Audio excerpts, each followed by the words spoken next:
Hello दोस्तों, आप सभी को मेरे तरफ से प्यार भरा नमस्कार। मैं विकास और आप देख रहे हैं स्मॉल टॉपिक। यदि इस चैनल पर आप नए हैं तो चैनल को सब्सक्राइब करें और बेल आइकन को दबाना नहीं भूलें। आज हम लोग पढ़ेंगे विस्थापन समय ग्राफ। सबसे पहले इसको विस्तार से देखेंगे, उसके बाद अंत में इसका ट्रिक भी देंगे।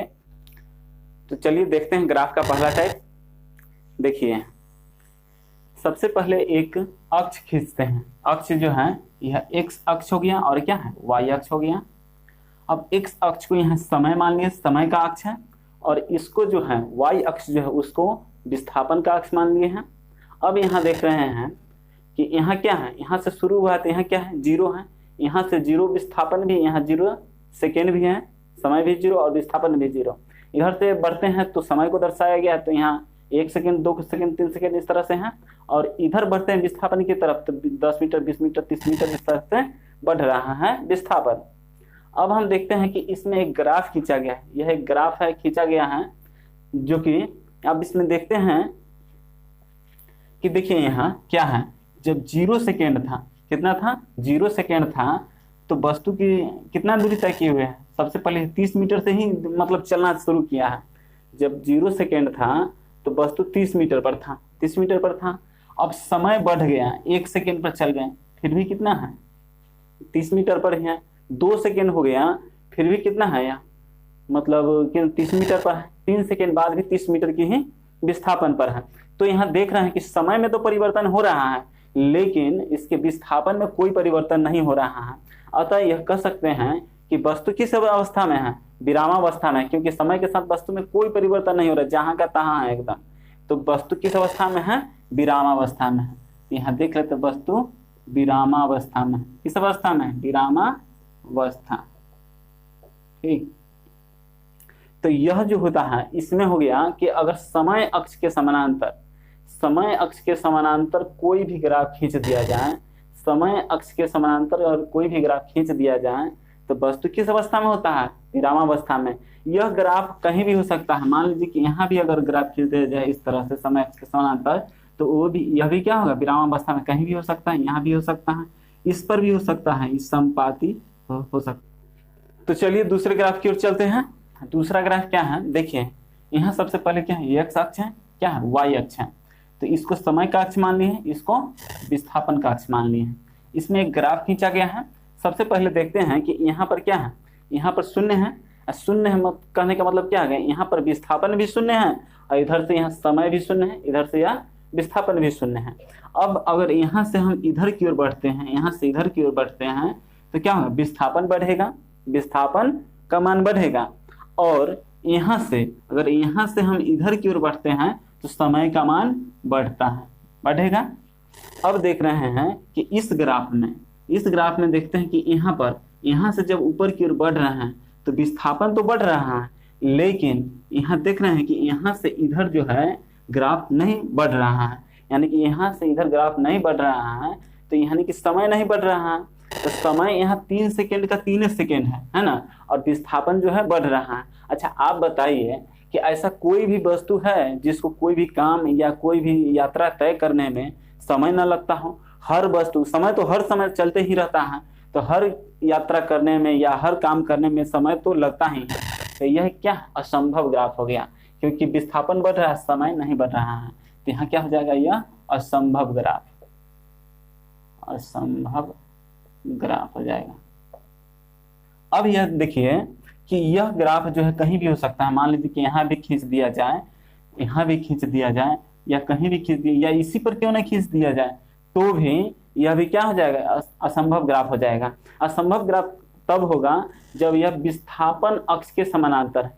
किस अक्ष के समानांतर होगा, कि विस्थापन अक्ष के समानांतर कोई भी ग्राफ खींच दिया जाए तो यह क्या होगा, असंभव ग्राफ होगा। तो चलिए अब तीसरे ग्राफ की ओर चलते हैं। देखिए यह क्या है, एक्स अक्ष है। कौन सा अक्ष है, एक्स अक्ष। यह क्या है, वाई अक्ष है। तो यह समय का अक्ष है और यह विस्थापन का अक्ष है, विस्थापन का अक्ष है। अब यहाँ क्या है, 0 है। अब देखिए कि यह एक जो है सरल रेखा है। कैसी रेखा है, यह एक ग्राफ खींचा गया है, यह एक ग्राफ है, यह क्या है, एक सरल रेखा है। तो सरल रेखा यहाँ से एक ग्राफ खींचा गया है। तो देखिए कि देखिए यहाँ यहाँ जब 0 सेकेंड था तो वेग भी कितना था, विस्थापन भी क्या है, 0 है। जब 0 सेकेंड है तो विस्थापन भी है क्या है, 0 है। लेकिन जैसे जैसे हम दाएं तरफ बढ़ रहे हैं, समय बढ़ रहा है, वैसे वैसे विस्थापन भी बढ़ रहा है ना। एक यह पॉइंट लिए है ना, जहाँ जो दोनों का क्रॉस हो रहा है, यहाँ भी, यहाँ इधर से भी जाते हैं तो इधर से भी जाते हैं तो यहाँ क्रॉस हो रहा है। यानी कि 1 सेकेंड में इतना विस्थापन किया, कितना विस्थापन किया, 10 मीटर का विस्थापन हुआ है। अब देख रहे हैं, अच्छा यह बताइए कि विस्थापन और समय में एक संबंध होता है जिसको क्या कहते हैं, वेग कहते हैं। तो वेग बराबर क्या होता है, विस्थापन बटा में समय। वेग बराबर विस्थापन बटा में क्या होता है, समय होता है ना। अब देखिए कि 1 सेकेंड में विस्थापन कितना हुआ है, 10 मीटर हुआ है। तो यहाँ देखते हैं कि विस्थापन कितना हुआ, 10 मीटर, और समय कितना है, 1 है। समय कितना है, 1 है। अब 10 में 1 से भाग देंगे तो कितना हो जाएगा, 10 मीटर पर सेकेंड। कितना हो गया, 10 मीटर प्रति सेकेंड। यानी कि वेग हमारा यहाँ कितना है, यहाँ पर 10 मीटर पर सेकेंड है। अब चलते हैं कि जब 2 सेकेंड बाद देखते हैं, तो 2 सेकेंड बाद समय कितना है, 2 सेकेंड, और 2 सेकेंड में कितना विस्थापन हुआ है, देखिए यहाँ कि 20 मीटर का विस्थापन हुआ है। अब फिर से देखते हैं कि वेग 2 सेकेंड बाद वेग कितना है, 2 सेकेंड बाद वेग जो है 20, अब बटा में कितना हो जाएगा, 2 हो जाएगा। 2 हो जाएगा तो कितना आ गया, यह 10 मीटर प्रति सेकेंड। यह भी कितना आ गया, 10 मीटर प्रति सेकेंड। फिर 3 सेकेंड बाद भी देख रहे हैं कि 3 बटे कितना हो जाएगा, 30 बटे कितना हो जाएगा, 3 हो जाएगा। यानी 30 बटे 3 तो 10, यानी कि 10 मीटर प्रति सेकेंड। तो यहाँ देख रहे हैं कि प्रत्येक सेकेंड जो है वेग क्या है, समान है। यानी कि समय के साथ वस्तु का वेग जो है समान है। तो इसको क्या कहते हैं, एक समान वेग। क्या कहते हैं, एक समान वेग। इस तरह के अगर ग्राफ कहीं भी खींच दिया जाए, मान लीजिए यह ग्राफ यहाँ भी हो सकता है, अगर यहाँ भी इसमें इस तरह से एक ग्राफ खींच दिया जाए, या फिर मान लीजिए कि यहाँ भी इस तरह से एक ग्राफ खींच दिया जाए, तो यह भी क्या है, कैसा ग्राफ है, एक समान वेग का ग्राफ होगा। कैसा ग्राफ होगा, एक समान वेग का, एक समान वेग।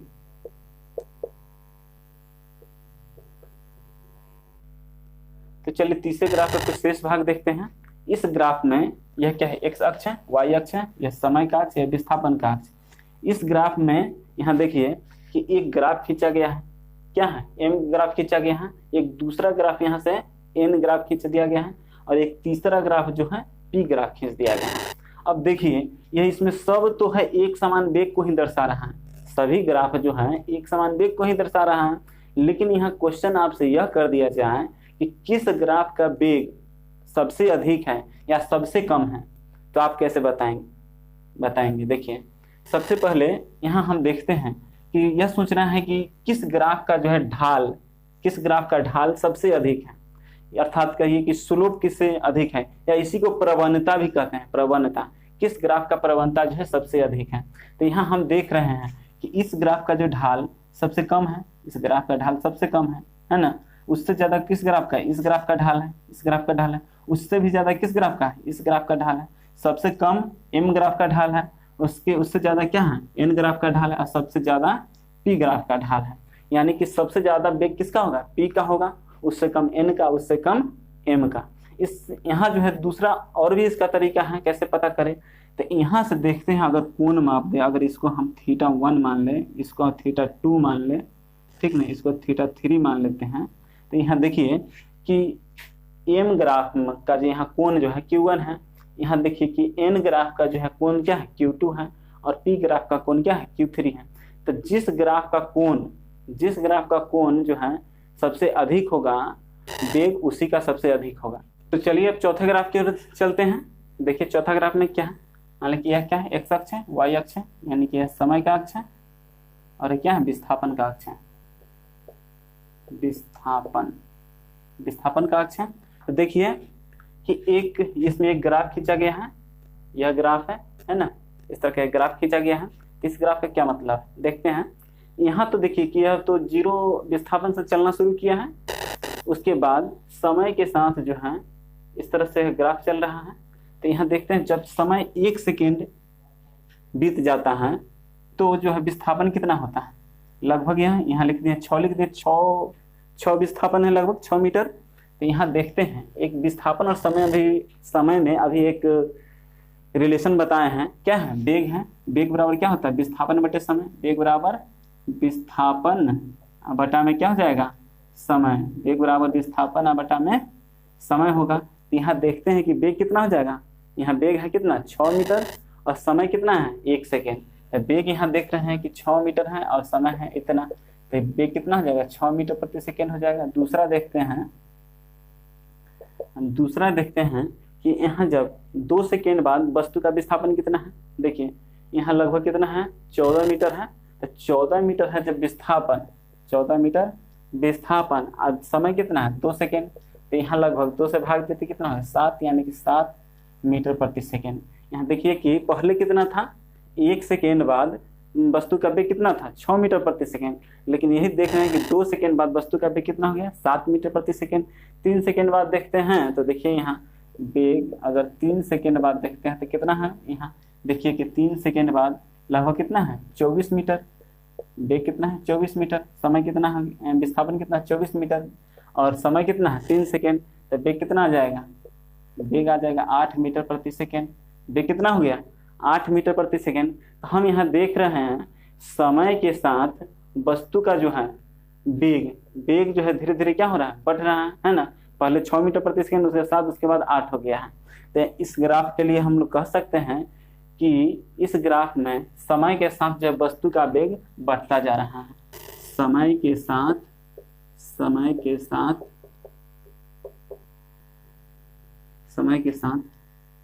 वस्तु का वेग बढ़ रहा है, वेग बढ़ रहा है। ठीक, इसको क्या कहेंगे, समय के साथ जो है वस्तु का वेग बढ़ रहा है। अब देखिए यह ग्राफ कहीं भी हो सकता है, मान लीजिए कि यहाँ से भी खींच सकते हैं, यहाँ से भी खींच सकते हैं। अब यहाँ से खींचने का मतलब क्या हो गया कि वस्तु जो है कहाँ से चलना, 30 मीटर से चलना आरंभ किया है। मतलब जब 0 सेकेंड था, जब समय स्टार्ट किया गया उस समय वस्तु जो है 30 मीटर के विस्थापन पर पहले से ही था, ठीक है। उसके बाद जो है यहाँ से समय को काउंट किया गया है। अब इस ग्राफ में क्या देख रहे हैं कि वस्तु जो है 3 सेकेंड बीत जाने के बाद जो है यहाँ चलना शुरू किया है, इसका मतलब। तो चलिए 5वें ग्राफ की ओर देखते हैं। तो 5वां ग्राफ में क्या है, देखिए क्या है, एक्स अक्ष वाई अक्ष, मतलब है क्या समय का अक्ष, समय और है क्या विस्थापन, यही ना। अब देखिए कि इसमें यह जो है कहाँ, मतलब विस्थापन यहाँ 0 है और समय भी 0, यहाँ से जो है वस्तु चलना शुरू किया है। और इसका जो है ग्राफ क्या है, यह एक ग्राफ बना हुआ है। तो इस ग्राफ का क्या मतलब है देखते हैं। देखिए यहाँ जब 1 सेकेंड समय बीत जाता है, जब 1 सेकेंड बीतता है तो वस्तु का विस्थापन कितना है, देखिए यहाँ 1 सेकेंड बाद वस्तु का विस्थापन लगभग यहाँ कितना हो जाएगा 15। कहें कि दोनों में संबंध क्या है, विस्थापन और समय संबंध है, जो कि वेग बराबर क्या होता है विस्थापन बटा समय। वेग बराबर क्या हो जाएगा विस्थापन बटा में समय, यही ना। अब देखिए तो विस्थापन इतना यहाँ कितना है 15 मीटर, विस्थापन 15 मीटर और समय कितना है 1 है, तो वेग कितना हो जाएगा 15 मीटर प्रति सेकेंड हो जाएगा। अब दूसरा देखते हैं कि दूसरे सेकेंड में, अब 2 सेकेंड बाद वस्तु का वेग कितना है, तो 2 सेकेंड बाद यहाँ देख रहे हैं वस्तु का वेग कितना है 24, लगभग कितना है 24 मीटर। तो यहाँ देखते हैं कि 2 सेकेंड बाद वस्तु का विस्थापन कितना है 24 मीटर है। तो 24 बटा में कितना हो जाएगा 2, यानी कि लगभग कितना हो गया 12 मीटर प्रति सेकेंड। अगर 3 सेकेंड बाद देखते हैं कि वस्तु का वेग कितना है, तो देखिए 3 सेकेंड बाद वस्तु का वेग कितना होगा, तो लगभग यहाँ कितना हो जाएगा, यहाँ जो हो जाएगा लगभग 28 होगा, यहाँ 28 है। तो देखते हैं 3 सेकेंड बाद जो है वस्तु का जो वेग है 28 मीटर है और समय की कितना हो गया यहाँ 3, तो हो जाएगा लगभग यहाँ कितना आ जाएगा 9 दशमलव समथिंग आएगा, है ना, 9 दशमलव समथिंग। अब यहाँ देख रहे हैं कि देखिए यहाँ पहले सेकेंड में वेग कितना था, तो 15 मीटर प्रति सेकेंड। दूसरे सेकेंड बाद 2 सेकेंड बाद वेग कितना है, तो 12 मीटर प्रति सेकेंड। 3 सेकेंड बाद वेग कितना है, तो 9.6 मीटर प्रति सेकेंड। तो यहाँ हम देख रहे हैं कि वस्तु का वेग जो है समय के साथ क्या हो रहा है, घट रहा है। वस्तु का वेग समय के साथ घट रहा है। तो इस तरह के ग्राफ को हम कहेंगे कि वस्तु का वेग समय के साथ वस्तु का वेग जो है घट रहा है। समय के साथ वस्तु का वेग घट रहा है, वस्तु का वेग घट रहा है।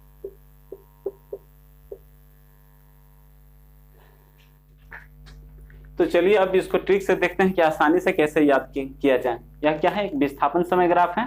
तो इसमें देखिए सबसे पहले इसको कोडिंग कर दिया गया, क्या है 1 नंबर ग्राफ, यह क्या है 2 नंबर ग्राफ है, और यह 3 नंबर ग्राफ हो गया यहाँ देखिए, और चौथा जो यहाँ 4 नंबर ग्राफ हो गया, और यह क्या है 5 नंबर ग्राफ। अब यहाँ देखते हैं कि देखिए पहला ग्राफ क्या है, समय अक्ष के समानांतर। पहला ग्राफ क्या है, समय अक्ष के समानांतर है। तो जब भी समय अक्ष के समानांतर कोई ग्राफ दे दिया जाए तो इसका क्या अर्थ होता है, विरामावस्था में।